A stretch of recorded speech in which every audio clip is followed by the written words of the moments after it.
Friday only means one thing. Another edition of the Gauer Hour coming at you. Rob Joyce, Megan Gauer, welcome. Bringing this to you a little later than normal because our resident New Englander, Megan, is getting some California sun. We also admittedly ran into some technical snafus because your boy here is bad at technology. Megan, how's the West Coast? It is great. It is warm. It is sunny. I have mostly seen the inside of an office, but other than that, it's fantastic. What is warm? It was 70. 49 and rainy yesterday Yeah. in North Yeah. Carolina. So much warmer than the East Coast currently. In and out? I know you're a Yeah. big in and out person. I am a big in and out person. Yeah. I did get it yesterday. I drove from Newport Beach to LA yesterday and grabbed that on the way. I've never had it. I've only been to California once. I had Whataburger in Oklahoma once, and I was not impressed. What am I missing? I like it better than Whataburger. I've only had Whataburger once. Didn't love it. It's like the animal style In-N-Out burger, the like sauce and all the onions and stuff that's probably horrible for you that is on it. Just makes it delicious. You don't ask what's in it. It's fine. Yeah. Megan's out west, so we'll stay out west. Our first guest of the year, Sabrina Merchant of The Athletic, will join us in 15, 20 minutes or so. We'll jump around the country with her. We'll do our normal thing as well, talk about what's happened since we've last spoken, which isn't a whole lot.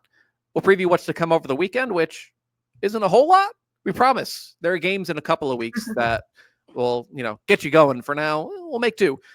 We've buried the lead here a little bit. Operation 3-Bit Atlantic 10 from last week's show. It's fully a go, Megan. Some of these results, very good for the conference.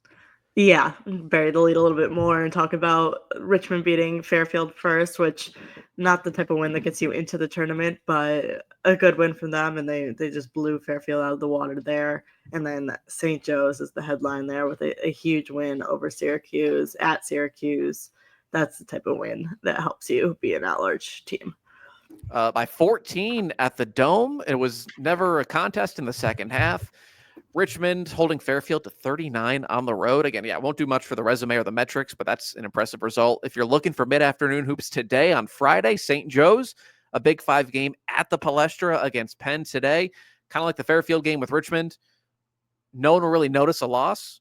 A win would be a very good win. That's a pretty good Penn program.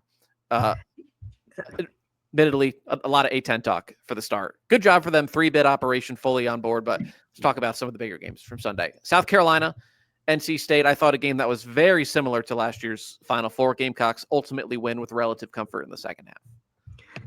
Yeah, here we talked a little bit at the beginning of the season about it being the guards right now for this team, and that was certainly the story on Sunday. I mean, Tahina Pau with 23 points. She was just so big for them. And then Malaysia Fulwiley, a little bit of a quiet start to the season. I don't think we need to say that anymore because she was just so good for them against NC State. Dawn Staley doesn't change her starting lineups unless she's forced to. So Fulwiley probably won't start, barring an injury, a single game this year. And that's what makes South Carolina so great, is that for years now, Staley gets the best players in the country to buy in to what she's doing. If you want to go score 30 points a game and be a first-team All-American on a team that maybe makes a Final Four, maybe goes out in the second weekend, maybe is a first weekend exit, great, go do that. If you want to have 60% of your stats in the occasional game where, you're going to go off, but you're going to be a national title favorite every year, come to South Carolina. And that's what she's been able to do for years now, better than anyone. Fulwiley's the example because she's as electric as anyone in the country. If she makes a couple of threes, it's impossible to stop her because she's just so fast.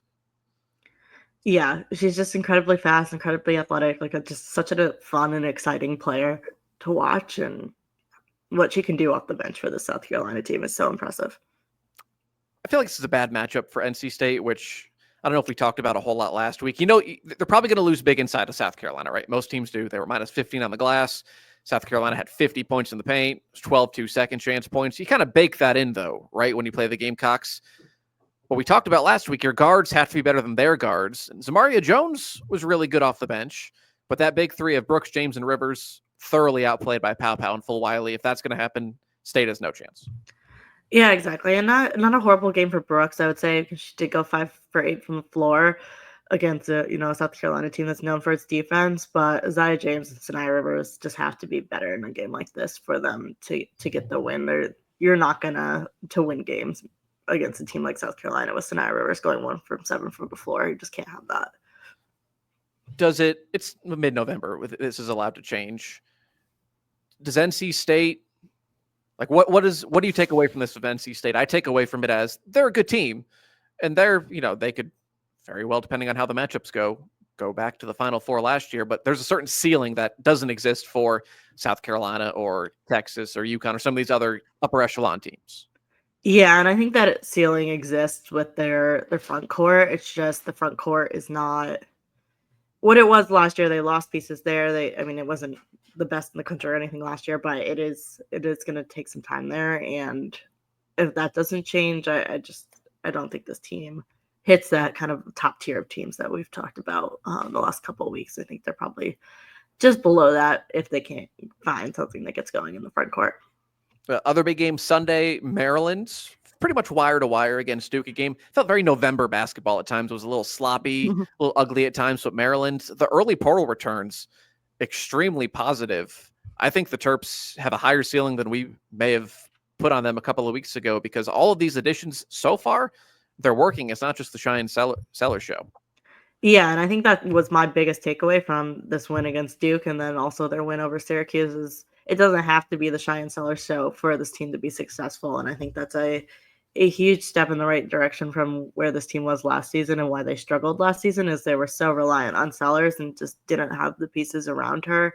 And we've seen a lot of different pieces step up off of these new transfers for Maryland in these two games, and that is the difference maker for sure. Kayleen Schmeichel, to this point, has been their best player. She was a bucket getter at Rutgers, and now, so she's proven it. Rutgers wasn't very good last year, but she's proven it at the Big Ten level. Sarah Tibiasu was the A-10 player of the year last year at VCU. She's kind of what you want in a mid-major scorer making the jump. Not everyone's going to be Deja Fair and immediately prove it at Buffalo and then at Syracuse. If she has to be your star, probably an issue. If she's your third guard option, that's awesome. Christina Dulce, you know what you get with her. She's never going to score 25 points, but she's going to get double-double. She's going to get a couple of blocks every game. She's going to be big down low. Sailor Poffenbarger, some nice plays off the bench. My takeaway, honestly, was that they're big. They just have a bunch of size. Yeah, and that's going to be huge for this team. Size will get you so far. I mean, it's not enough to win against a top 5 team, but size is going to be enough in a lot of matchups, and I think it's going to help them a ton as we get into Big Ten play as well. Defense seems like a work in progress. That is the one if you're trying to temper expectations a little. They haven't been a top 75 defense since before COVID. Last year, they allowed over 70 points a game. That won't get it done. But I think generally when you have however many newcomers they have, 7, 8, 9, that takes longer than the offense. So I think I'm not too concerned about the defense. Yeah, I agree. I think it'll come together, right? You've got a lot of newcomers. That's the thing that's going to take a little bit more time. So no big concerns there. We'll say shout out to Duke, though, because Duke doesn't hang around in a lot of 80 to 84 games. That's not what they want to do. They hung around there. They scored 80 points. They've been scoring the basketball, and we've talked about how for Duke to be better than they have been, like that's the next step. Yeah, honestly, I take nothing negative away from the loss to Duke. I'm not worried about their defense. I know they gave up 85, but at Maryland's, I'm not concerned about the defense. I know it'll show up more often than not. The question was always, if they get in a shootout, can they hang? And to this point, they have. Maryland's the only team they've played that's any good. All due respect to Radford and Liberty, and last night was Dayton, but they've hit 80 in every game. And Toby Fournier off the bench. She's a freshman. She'll have her lumps, I'm sure. She's going to be really good. Yeah, really good. And scoring off the bench for this team. I mean, they need their starting 5 to score, but they have not had scoring off the bench on this team, and that has been a big downfall and a big part of their ceiling the last few years, and I think having that is a big step in the right direction. Other team we talked about a lot last week in that it's an important start to their year, Creighton. We already know a lot about the Blue Jays, I think, in terms of perhaps their March hopes. They took a loss at South Dakota State. Questionable choice to schedule that for your season opener. Came back, they won at home by 8 over Drake. Last night, never really competitive against Kansas State. So they're 1-2, and their next game is next Friday against Nebraska. I don't think their schedule allows them to start 1-3.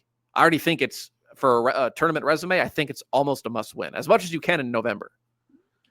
Yeah, I think so. I think there's a lot of pressure on this game right now. I think they need to get that Nebraska game. You're going to be a lot more comfortable if you win that game. I think if they win that game, and then they probably have Syracuse, I think, in assuming both teams win in their Thanksgiving week tournament, you get those 2 wins, and I don't think we have to have this conversation much at all as long as you take care of business in the Big East.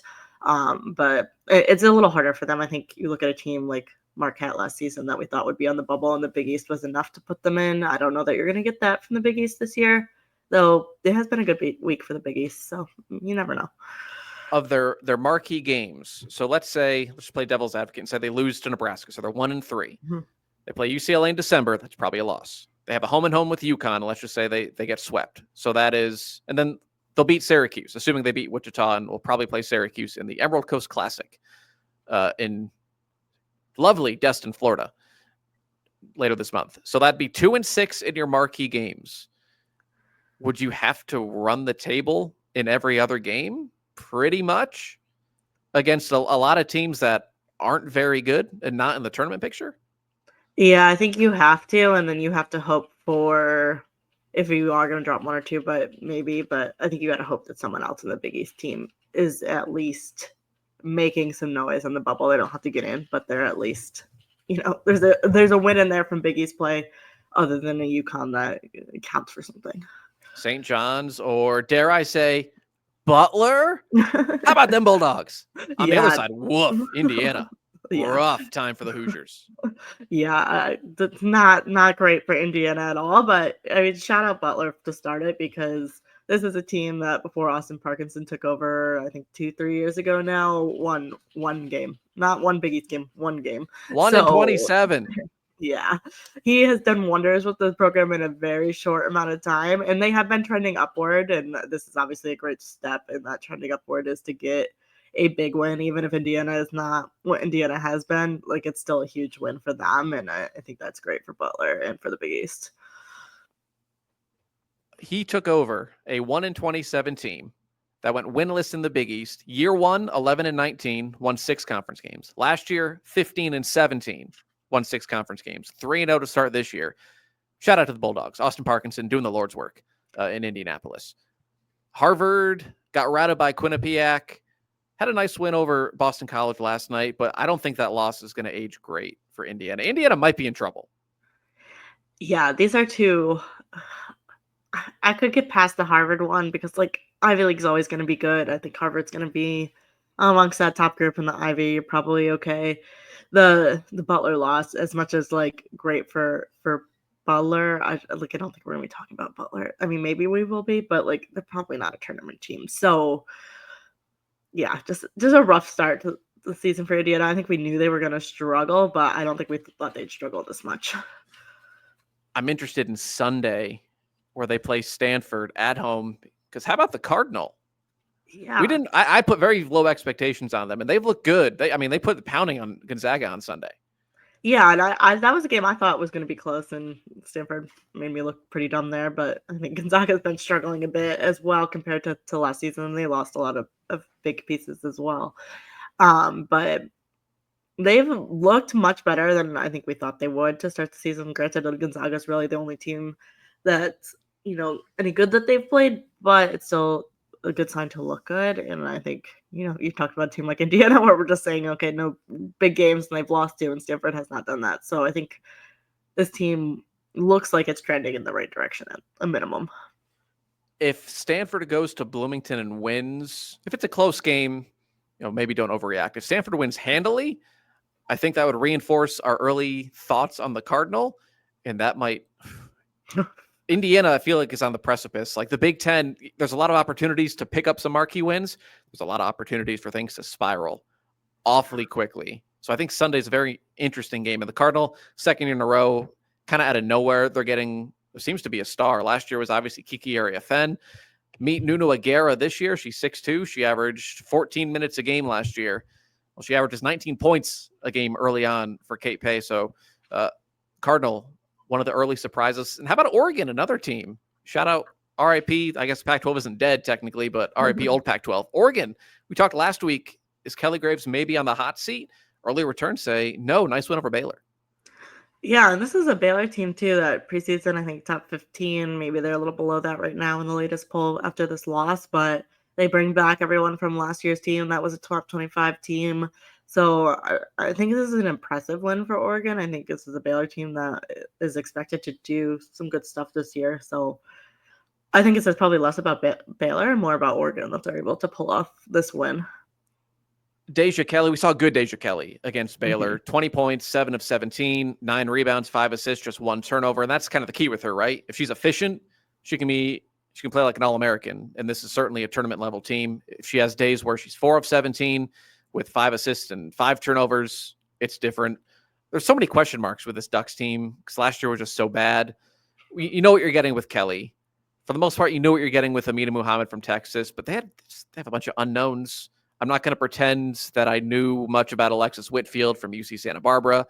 I knew Peyton Scott was a big scorer at Miami. Can't say I saw her play. Elisa Mevius at Siena, same. Nani Falatea from BYU. Like all these unknowns that to this point have gelled in Oregon's early on back in the top 25. Any other games from this week? Utah had a bad loss at Northwestern, a Northwestern team that lost at home to Illinois State and Lehigh. I think both by double digits. That's a bad loss for the Utes. Otherwise, I don't have much for this week. I'm not going to lie. Yeah, agreed. Pretty quiet week. I think we're going to say the same thing about next week, but it's coming, folks. The Thanksgiving tournaments are almost here. Yeah, I mean, I can't get excited about a lot of these games. I have the beginning of thoughts of teams like UConn and Texas and Notre Dame and LSU. But if beating the brains off people, you should beat the brains off of. Cool. Like if you think Oklahoma is going to go to the Final Four because they put up 122 on Western Carolina, great. If you think UConn suddenly has like a South Carolina-esque front court because they beat the crap out of BU in South Florida, like you do you.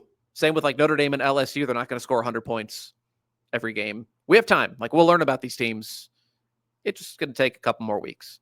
That's our weekly recap. Good time to hit pause. We'll bring in our first guest of the year. We'll scour the country. Sabrina Merchant joins us from The Athletic next. All right. For the first time this year, we have a guest here on the Gauer Hour from Los Angeles, as well as back in today, a women's basketball staff writer at The Athletic, Sabrina Merchant. Follow her on Twitter at SabrinaJM. That's Sabrina with 2 E's. Sabrina, how are you? I'm doing well. Thanks for having me, guys. First guest. Pretty cool. Yeah. First guest this year. Yeah. We're short season, you know. Exactly. You're on the West Coast, but you're a Duke alum. So I want to go back to Sunday. I want your takeaways from Sunday's loss to Maryland, the state of the Blue Devils in general. Megan and I, despite the loss, were fairly impressed by some of what Duke showed, especially offensively. They have some exciting young pieces. Just your thoughts on your alma mater. Yeah, I think my fandom dictates that I am irrationally upset anytime Duke loses to Maryland. It is just like the number one rivalry I still hang on to in terms of Duke women's basketball. It's is that triggering to you? On the men's side. No, it is what it is. They're no longer in the ACC. It was kind of nice actually to have that game back on the schedule. But no, I'm with you. I think there's a lot to like in terms of the young players. I thought it was a really fun game for Toby Fournier. Just her ability to get to the basket, like everything she can sort of do athletically around the rim. The shooting is something that needs to work out.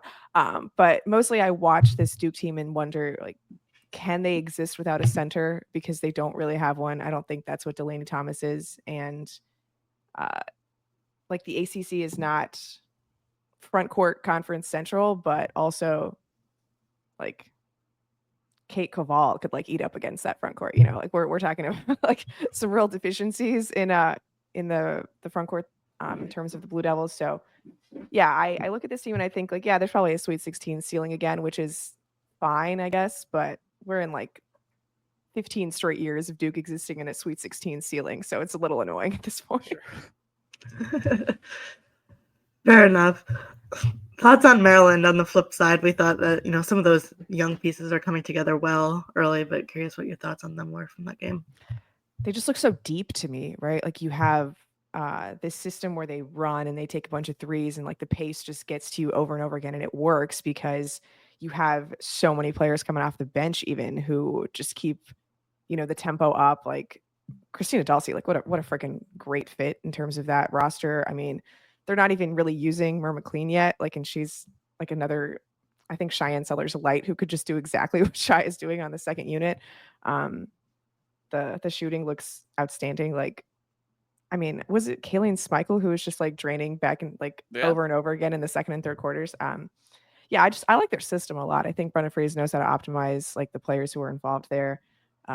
I thought the pressure that Duke plays like gets everybody a little bit out of sorts, but I thought they were really good at just like looking over the top and getting the ball down the court early and sort of neutralizing what Duke was trying to do. So, yeah, I think Maryland, like star power wise, obviously it's mostly just shy, but I think they're really deep and kind of just are difficult to play without much of a scout because of their system, because of how hard they run, because of the volume of threes they're going to take.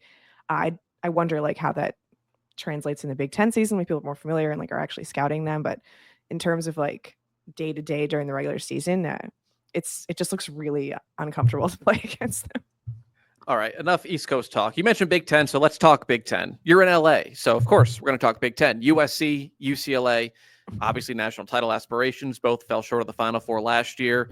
Bring back all the talent in the world. They both float up in the portal. What do you make of this? This is seemingly an arms race between Lindsey Gottlieb and Corey Close. Yeah, I think everybody was just sort of looking at that Oregon State roster first and foremost, right? Like, who can we get out of here that'll make sense on our roster? You've got Celia von Oelhoffen going to USC and then Tamia Gardner going to UCLA. I think it's just really great for the sport in general. There's a big market like Los Angeles, especially one on the West Coast, that sort of brings in some Pacific time viewers that want to watch college basketball. I think that's something that hasn't always happened. Like, there's Stanford, but Palo Alto doesn't exactly capture, all of California in the same way that LA does. So I think selfishly, it's very cool that there's this arms race happening. And I mean, you mentioned all the talent they brought back. It kind of feels like these are entirely different rosters. Like, I look at UCLA and USC, and there's maybe 3 returners on USC of any consequence and about 4 on UCLA. So, or in terms of people who actually played last season. So there's, a lot of familiar faces, but also just so many new pieces who are making their way in that have made these first 2 weeks a little chaotic to keep up with. Yeah, and then the Big Ten as a whole as well. I mean, I'm still sad about the Pac-12, so it's still weird to look at. But the LA schools on top, Oregon with the big win last week, looking like they're going to be maybe better than we thought. We talked about Maryland, Ohio State's up there in the rankings. Does this look like it could be the best conference in the country this year? We say that all the time about the Big Ten, and then tournament time comes, and it's like, where are these teams in the Final Four? So I guess Iowa got pretty close the last couple of years, and someone's got to fill in that mantle. I don't know. I go back and forth between best conference being the ones that has like the very best teams or the one that has the deepest quantity of teams. In terms of quantity, you can't really get better than the Big Ten because there are 18 teams in this, lovely named conference. But I do think that like you're going to look at the Sweet 16 this year and think like, oh, this is just another week in Big Ten conference play. I think that's what it's going to look like. Well, SEC then, you've mentioned best team, South Carolina, seemingly, rightfully so, probably unanimously the best team in the country. They've been tested twice. They've passed both. They're now, in theory, fully operational with Ashlyn Watkins eligible. Chloe Kitts is eligible. Do they lose? It's a great question. They schedule so well that at some point you'd think there'd be a slip up. I don't know if you guys were watching through the end of the NC State game the other day when they were interviewing Mylasia Fulwiley on the court afterwards. And she was saying how tight knit this group is. We do everything together. We win together. We don't actually lose together. And I thought that was just so funny that that's something that you have to qualify for a team of South Carolina's caliber because they literally have not lost since Mylasia Fulwiley got there. I'm going to say they don't lose again during the regular season because I don't think the SEC is quite. Texas and Oklahoma are pretty good too. No, I trust this. I think we'll maybe see a loss in March, but through the regular season, I have a lot of faith in South Carolina. They're so deep. Like if Sanaa Fagan doesn't have it or Ashlyn Watkins doesn't have it. There's Chloe. There's Joyce Edwards. Like if Tahina Paopao doesn't have it, Tessa Johnson is like this remarkably similar facsimile off of the bench. It's so hard to find a day when 8 of their players aren't functioning at peak performance. And I don't know. I just think they're so remarkably selfless for a team that has so many high ranked players. Like they're willing to let anybody else have their day in the sun. I don't know. I am a strong believer in inertia, so I'll believe it when I see it. When they lose, then we can talk about it. I mean, it's November 15th, but if I gave you right now, I'll put you on the spot. Gamecocks or the Field? It seems like you'd take the Gamecocks. So I'm not necessarily saying that they're going to win it all. I could very much see a 2023 situation where they run into some, well-timed opponent during the tournament. But as far as the regular season, I think this is going to be an undefeated year for South Carolina. Fair. It's hard to argue with. They haven't lost since. Yeah, it's been a minute. I mean, in the regular season too, right? How long has it been since they've lost? Yeah, exactly. And your latest power rankings on The Athletic, off the top, you were talking about some of the injuries last year, and obviously that kind of dominated a lot of our conversations last year.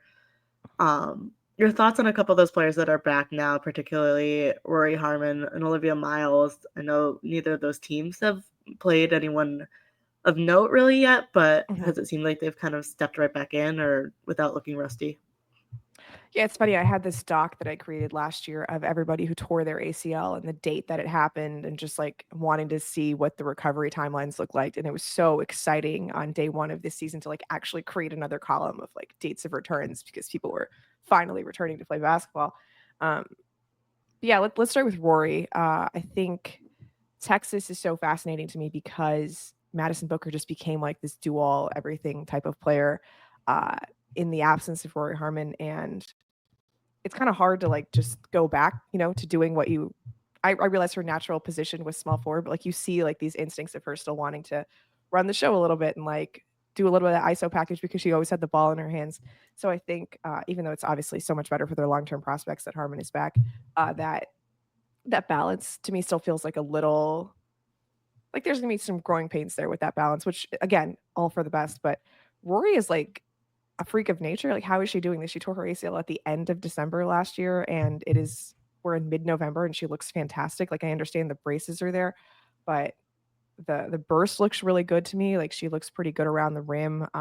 Never really been like a prolific shooter, so I'm not sure we can judge her by the fact that like, she isn't really scoring away from the rim. But like athletically, I can't for the life of me figure out how this is somebody who tore her ACL about 10 months ago. So that's just a phenomenal thing for Texas, and it's going to be very cool to watch them in the SEC against teams that are a little bit more physical, that really defend more than the Big 12 did a year ago, because you're going to require some more offensive creativity, and it helps now that they have like two sort of offensive fulcrums with Rory Harmon and Madison Booker. So I'm very excited to see what that looks like.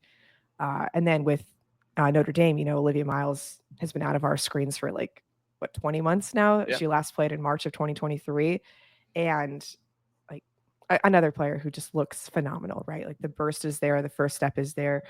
You're getting those trademark Olivia Miles like drives with the little scoop layup where she keeps everything going on one hand.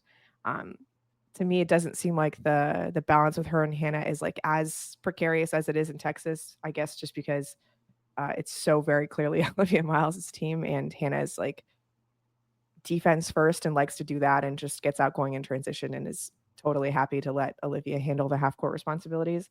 But yeah, just another player who I guess this should be expected because of how much recovery time she's had, but looks physically wonderful. And like actually, I mean, they're still running a 7-player rotation in Notre Dame at this point, but somehow it feels like they have more players than they did last year. Like I think the rotations were so short last year. I think part of it was a 6-player rotation for so much of the season that even having 7 and potentially 8 as the season wears on is like the standards that have been set in South Bend with their injury luck make it seem like they're actually doing pretty well at this point. But yeah, I think it does appear that Olivia just has more weapons to play with. Like Leah King has been just an awesome fit in Notre Dame, right? Like when Maddie Westbelt gets back, I think, things are just going to open up so much more for them. Notre Dame amongst that list, some order, South Carolina's at the top, but some order of Notre Dame, UConn, Texas, USC, UCLA. It seems to be kind of the census, 5 or 6 teams. Mm-hmm. Early on, do you see another team that you think can crack into that upper echelon? And the answer might be no. I've really enjoyed Kansas State thus far. I just think they're so disciplined in what they're trying to do, right? Like if the entry pass to Aoka is there, let's do that and let our 6'6" center just pummel whoever is trying to guard her, which was, God, I felt particularly bad for Creighton, whose tallest player is like 6'1", right? Like Morgan Molly and Mallory Brake just doing their darndest, and like the doubles are making absolutely no difference, but they shoot the ball so well, and they have this, offensive hub in Aoka that I just think it's there's always something that they can go to on any offensive possession, and they're really long and uh, like disruptive on defense. So I like what they've been able to do. I think because they have somebody with like the offensive capabilities of Ayoka, it makes it difficult on any given day to just shut all of them down. So yeah, I like Kansas State a lot. I think they've been pretty good for a while, and their team is pretty veteran at this point. So if there were ever a time to take the next step forward, I think this is Yoki's last year in college basketball. I could be wrong. I feel like Eligibility she's been there for like 8 years. So yeah, Yeah. I think you're right. challenging for me to navigate. It feels like it should be at least. Yeah. And then not to just like, make this a participation award for everyone, but LSU still awesome. I know Angel Reese is gone, but I really like the front court of Samaya Smith and Anissa Morrow. I think it like logically makes more sense to me since neither Angel nor Anissa were a center last year. And I think Cheyenne Wilson has been like just like a shockingly good caretaker point guard so far with what they were trying to do in LSU in a way that Haley Van Lith couldn't. I don't think Cheyenne is going to be let's say, targeted defensively in a way that Haley was oftentimes last year. So I like their starting five so much in Baton Rouge. And I'm personally just super pumped to see what Flage looks like with more studio space to explore, like without having to give the ball to Angel and Haley all the time. Yeah, they're a team that we've talked about too, being a team that could make it into that top tier for sure. They have the talent. Last question for you, a little bit of an out of the blue one, but Wednesday, the news broke that the Dream are hiring the Florida Gulf Coast head coach, Carl Semesco. Feels like a left field hire. Any thoughts on that? Yeah, I mean, how often do we see WNBA teams pull a college coach, like a really good college coach out of the ranks? I mean, I can only really think of Kurt Miller, I guess, who was at Bowling Green for so long and then Indiana for a couple of years before the Sparks pulled him in. But even that was as an assistant. So just in my like limited sphere of memory, I can't really think of anybody who models this. So it's definitely surprising in that sense.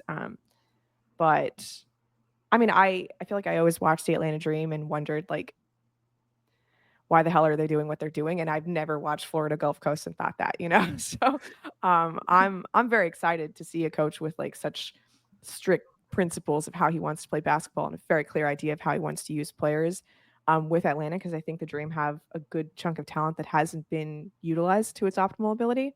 So yeah, I mean, culturally, I think the fit is always going to be interesting. Like Carl Semesco is like a very nice middle-aged white dude with a Midwestern accent, and like he's going to Atlanta, so that'll be fun. But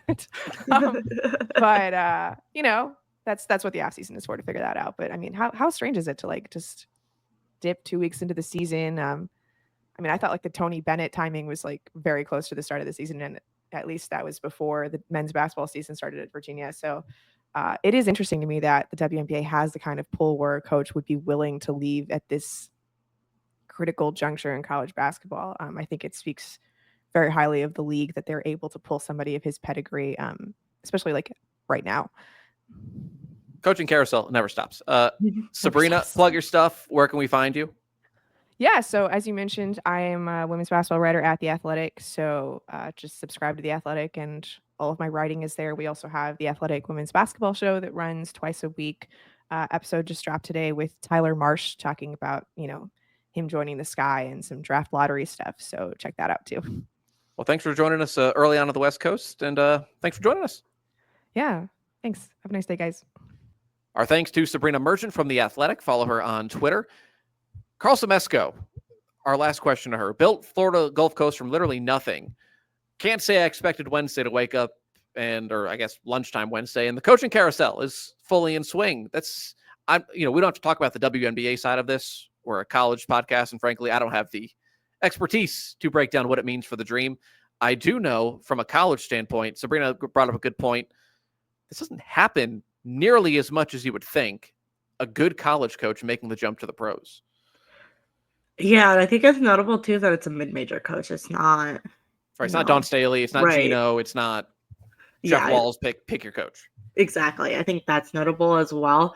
I mean, I think in the near term, it's a sucky loss for college basketball because, right, this Florida Gulf Coast team is a great mid-major program year in and year out, and you hate to see one of those programs that is the teams that you're talking about as at-large potential teams from those conferences have a change in guard and know that might not be the case anymore. But I think long-term, it's probably a really positive thing to see a coach that has had that success at not a major college level or major conference level get pulled to a job like the WNBA, a pro level job. I think maybe shows that like being a mid-major head coach is a really, really good job to have, and maybe that gets some people to stick around and not always be jumping to the Power 5, and we get some more of that development of those teams at that level, and it's less of an all Power 5 tournament field when we get there.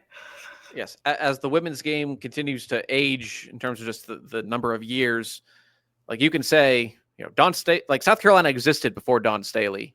UConn kind of existed before Gino. LSU existed before Kim Mulkey. Like Carl Semesco is literally the only coach Florida Gulf Coast has ever had. He literally built it from nothing into a mid-major power that won 4 tournament games. Still mad that they blew last year against Oklahoma because I predicted them to win this year. It's nice that it's also proof that there's a ton of player and coaching talent outside of the same, 5-6 teams that if you're just a casual college fan, of. So Carl Semesco, technically it's not a coaching carousel because his assistant or associate just got promoted because what else are you going to do on November 15th besides do that? Yeah. So Florida Gulf Coast will still probably be good this year. It's just a matter of, are they able to retain next year and play that? They'll play the same style. Can they bring in the same quality? Can they run the same system? Can they keep going as what is sure an Atlantic Sun power, but really a mid-major power that goes in and they're always a 12 seed that no one wants to see. Yep. Preview this weekend. Again, there's not a whole lot on the docket. There's a good one tonight. First test for UConn and North Carolina. Do you know where this game's being played? It is being played in not UNC's campus, but in Greensboro. North Carolina. It is an hour west of Chapel Hill for some reason. I don't know why they're not playing at Carmichael. Is the net's a thing now, right? In women's basketball for real? Yeah, I also wonder if maybe it's just the way they're contracted. It's because I think UConn played UNC at Mohegan last year, that makes so sense. I wonder if there's some neutral component to it. That or makes something. sense. I don't know. Yeah. So yes, they're playing at the Greensboro Coliseum. It's called something else now with some sponsor. They didn't pay me, so guess what? I'm not going to say it. Greensboro Coliseum, always and forever. First test though for both teams. For the Huskies, the front courts look good, but again against BU and South Florida, it's nice to actually see substitutions and rotations and 10 players. Now let's see what it looks like against a top 25 team. Yeah, I mean, for this UConn team, just having more than 6 players available is just such a win. But yeah, I agree. I think this is going to be a nice measuring stick. It's not like the measuring stick that USC will be in a few weeks, but this is going to be a really good chance to see, we've seen a lot of good stuff from UConn so far. What does that look like against a top 25 opponent? Heels, I want to see who steps up and who's their go-to. For better or worse, it's been Deja Kelly the last few years. Is it Lexi Donarski? Is it Alyssa Usby? Renee Kelly is taking the kind of freshman to sophomore jump you hope for, but I look at these names and I go, who, if I need 25, if I need 25, 30 points, or if I just need a bucket in the final minute and I'm down by 2, who gets the ball? And I don't have the answer to that yet. Yeah, I agree. And the other thing for them is just being more consistent. This team the last few years and has been so up and down. There's days that are quarters or halves where they look like they're a top 10 team and then they look like a top 50 team maybe the next 30 minutes. So it's just finding some sort of consistency, I think, for this team is really important. That's South Carolina on the ropes last year, right? Right, for a half and then the second half. And I mean, yes, that's partially South Carolina, or maybe it was the last quarter they fell apart, but it's just they never play, it feels like a full A+ game. I feel like you can say that about 2/3 of the ACC. Yeah. Where at any given night, teams, heck, even 1 through 10, sure, they can beat each other. They can lose to one another. The only other game tonight, West Virginia, Texas A&M doesn't do a whole lot for me, but Aggies are interesting. They're near 300 Joni Taylor. They paid her a lot of money to leave Georgia. They lost to Texas A&M Corpus Christi in the opener. They beat UTSA by 4, and then they beat the brakes off of Western Michigan. We were talking last week about coaches on the hot seat. I don't know if she is. That's a situation to watch. don't go losing to Texas A&M Corpus Christi. Yeah, I would that's a bad expect West Virginia to cruise. I think that game's in Morgantown as well. Yeah, I agree. I think West Virginia is a team that should cruise there, and yeah, Texas A&M. That's the kind of loss that when you're sitting in the bubble in March is like, well, there's that game in November ruined your chances. Yes. Saturday, again, if you want to do something besides watch basketball, I don't blame you. Louisville, Kentucky, it's a rivalry game. How real is Kentucky? They haven't played anyone. Louisville obviously opened with UCLA. So I guess we'll learn how real Kentucky is. Early returns, promising, but we kind of knew that. Like, obviously, it's a new coach, a bunch of new players, but it is Kenny Brooks and Georgia Amore. We know what we're getting with them, just they wear blue. Yeah, exactly. I think this one will be a good one, though, because I think they're teams that are probably sitting around the same place in the AP poll. We'll see if they're, how evenly matched they are, or if one stands out over the other. I also just think in general, like, this game's going to be good this year. This rivalry is about to get a lot better when it's Jeff Walls versus Kenny Brooks every year. Two wildly entertaining coaches. Yeah. If nothing else. Louisville, I think, I said this last week, they might be marginally ahead of schedule. And by that, I mean, like, they might be top 15 good instead of just top 25 good. They shot 32% against UCLA. They shot 1,000,000% against Southern Indiana and UT Martin. So we'll see how real their offense is. And then Sunday, we mentioned Indiana Stanford getting late quickly for the Hoosiers. It's not a must win, but it certainly wouldn't hurt. Duke at South Dakota State. Stop going to South Dakota. Yeah. Duke might mess around and find out. It always amazes me how many teams South Dakota State gets to come out there and play them. Like, come play in South Dakota. I'm not surprised that people want to play this team because they're good, but to come out there and play them is impressive. Yeah, I mean, I think South Dakota State hopes Duke messes around and finds out. I think these are the type of games that South Dakota State schedules to try to get in as an at-large, and they've got the talent to do it for sure. So if they need to, these types of wins. Brookings, South Dakota. I didn't know that off the top of my head. I had to look it up. So Duke, we'll see how they handle Brookings and see if they can pull out a win against another very good mid-major in South Dakota State.